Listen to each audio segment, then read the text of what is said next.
Hello বন্ধুরা, কেমন আছো? আশা করি সবাই ভালো আছো, সুস্থ আছো। অঙ্কিতাস গ্রিন লাইফ পেজে তোমাদের সবাইকে ওয়েলকাম। আজকে শুনে নিশ্চয়ই বুঝতেই পারছো আমার গলার অবস্থা খুবই খারাপ, তাও এই ভিডিওটার ভয়েস ওভার দিতে বসেছি। তো আমি এই গাছটা শ্রীরামপুর পেট মার্কেট থেকে এনেছিলাম। এটা অ্যালামন্ডা গাছ। এই গাছটাই আজকে পটিং ভিডিওটা তোমাদের সাথে শেয়ার করছি।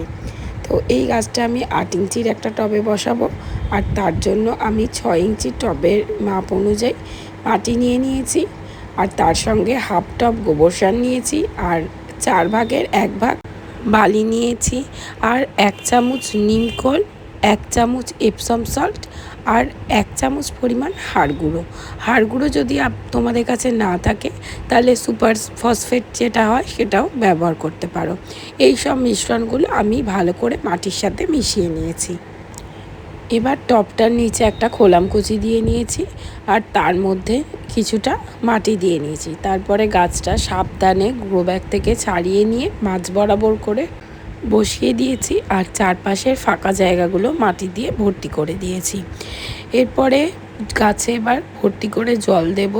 তো তার জন্য আমি জলে হিউমিক অ্যাসিড মিশিয়ে নিয়েছিলাম। আমার কাছে লিকুইড হিউমিক অ্যাসিড ছিল না, যেটা দানাদার হয় সেটা ছিল।